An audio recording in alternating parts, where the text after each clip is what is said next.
Today we're making black cherry syrup, not to be confused with wild cherry syrup, which was the more popular syrup at the soda fountain, often found in the wild cherry phosphate. Black cherry syrup was used in combination with other syrups like strawberry and pineapple to create unique flavor combinations. It can still be used on its own and it makes a good soda, but its strength is the color and the flavor working with other flavors. It only requires 4 ingredients, a couple optional if you want to store it for any length of time.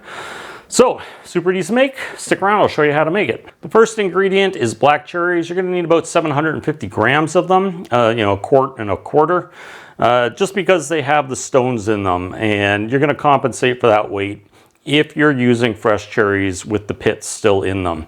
If you take the pits out, use 1/4 or 675 grams, and you can use frozen cherries for this. It will work just fine. Some people crack a few stones in this, and that will release some benzaldehyde. It has an almond-like flavor. And it will also release a little bit of cyanide, not enough to hurt you, but it will leave a very subtle bitter flavor. You can skip that step if you want, it's not important. But historically, they used to put the cherries through the roller and it would crack a fair number of the stones. So that was the flavor they were looking for. Now, beyond the cherries, you're going to need 1 cup of sugar, 500 mils of hot water. I've pre-boiled mine. And then you're going to need 1,100 grams of sugar to finish off the syrup, and 10 grams of malic acid, or 10 to 12 grams, or a tablespoon of malic acid. But if you don't have malic acid, which is a natural acid in cherries, you can use citric acid. It'll be fine. If you want to help preserve it, ascorbic acid will work. That is vitamin C. And you can also use potassium sorbate. Now, potassium sorbate is a natural preservative. It's actually so important to the food chain that it is actually what helped create this worldwide food chain. Without it, things would ferment all the time. First, we're just going to move all these cherries into a 2-quart pot. You can remove the stems or you can leave them on. It's not going to make a big deal. And then what you're going to do is add sugar to the cherries. And then we're going to muddle that. You can smash it up however you want, but cherries are firmer than strawberries, and I suspect it will make a bit of a mess, so just do the best you can. The sugar will help absorb a lot of the splatter. But get these broken down so that this process goes a little bit faster. And once your berries are smashed or crushed, simply put them on the stove top, any heater. I'm using an induction burner. And you're going to add 500 mils of hot water.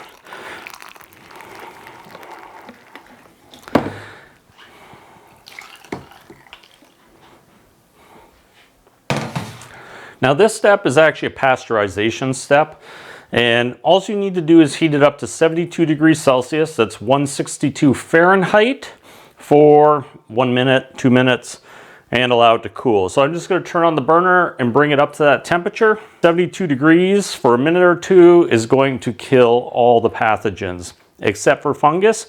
But we're going to use pH adjustment with the acidity, though cherries should be acidic enough that it will inhibit fungal growth. Once it gets up to 72 degrees, we're going to take it off the heat and let it sit for 15 to 20 minutes. This takes a little bit longer than strawberries because cherries are a little bit firmer.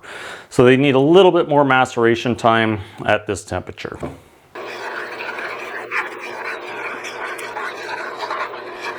So now that we've let it macerate for 15 minutes, you can let it go 20 minutes, 25, even half an hour. But the nice thing is, once we get it strained, the liquid will still be a little bit warm, and when we add this sugar, it'll dissolve quicker. But if you want a stronger flavor, you may be able to extract a little bit more, but there is a maximum amount of flavor that you can extract from cherries, and this is probably about it. Or maximum amount you can extract from any fruit. So I just line a strainer with some cheesecloth, and then allow this to slowly drain. Now that's how much free run juice we've extracted. But if you need to extract a little bit more, because again, you want to get up to 1 liter of liquid or 1 quart, you can just take your hot water and pour it over your cherries. Make sure it just doesn't run out the sides. but that will help extract a little more juice. And the hot water is the best because it does extract sugars, it dissolves them better. So, but that's the way they used to do it at the soda fountain. Do not press this. It will make your syrup very cloudy. You're always going to get a slight haze, that's from pectin. If you want to clear that up, you can filter it, or you can use pectinase, which is an enzyme which will break down the pectin and clear it up. You can get all these things at your local homebrew store, often used in wine to clarify wine.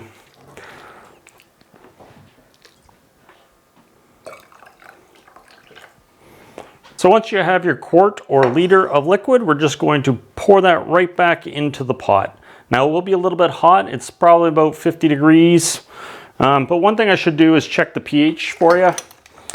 This is just to make sure that we are below 4.6 I believe is the actual number, but they do recommend a little bit lower. So we're just going to stick the pH probe in. So the pH of this is 3.38, so 3.4, which is perfectly good for leaving as is. There won't be any botulism in it. The pH is too low for that. But you might want to make it a little bit lower because it's a little bit, it doesn't have that sparkle or the acidity that something like lemon or lime would have. It tends to be a little bit flat, and that's one of the reasons people don't just make cherry juice drinks or cherry syrup drinks. They don't seem to be acidic enough. But we're going to fix that with malic acid. So now what we do is we just simply pour this in. Again, it is fairly warm, hot enough to touch, not hot enough to burn. I'll set that over there, and then we're just going to add all of this sugar.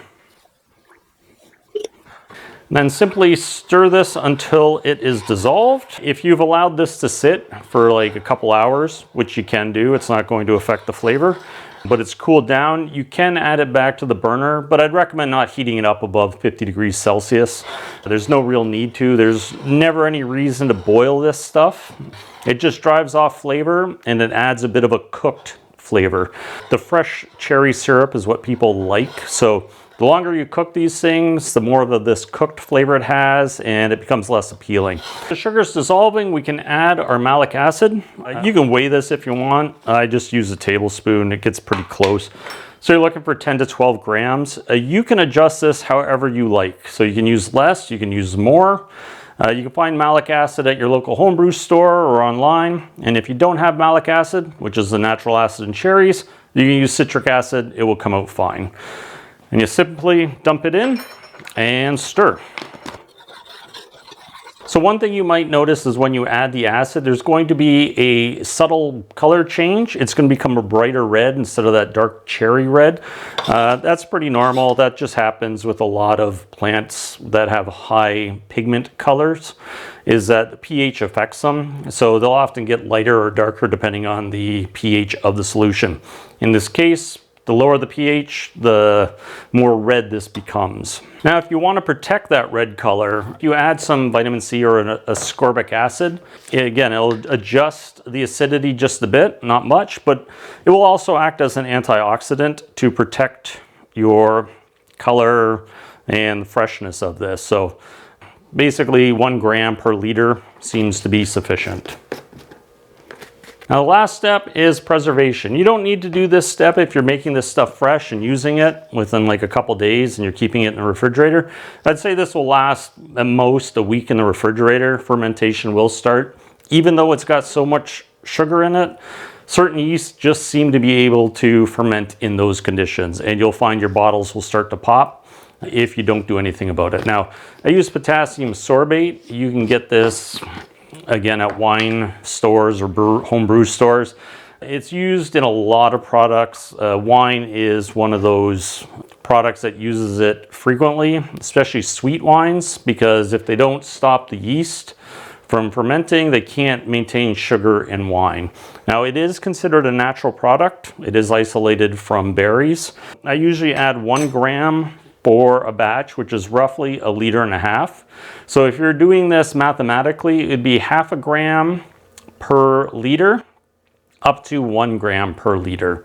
It's very effective in very small amounts, so you don't need to add a lot of it. But I do recommend you dissolve it in a little bit of cold water before you add it to this. It just will work better. Dissolves really quickly. You'll end up with a slightly yellow solution, and then just dump it in. So after adding the potassium sorbate, this has a longer shelf life, but it does not have an infinite shelf life. So I'd still recommend keeping it in the fridge and using it within 1 to 2 months. This is what your black cherry syrup looks like. It's pretty much perfectly clear. There is a little bit of haze to it. You're going to get that with these. You can filter it and do some clarification techniques if you really want perfectly clear syrups.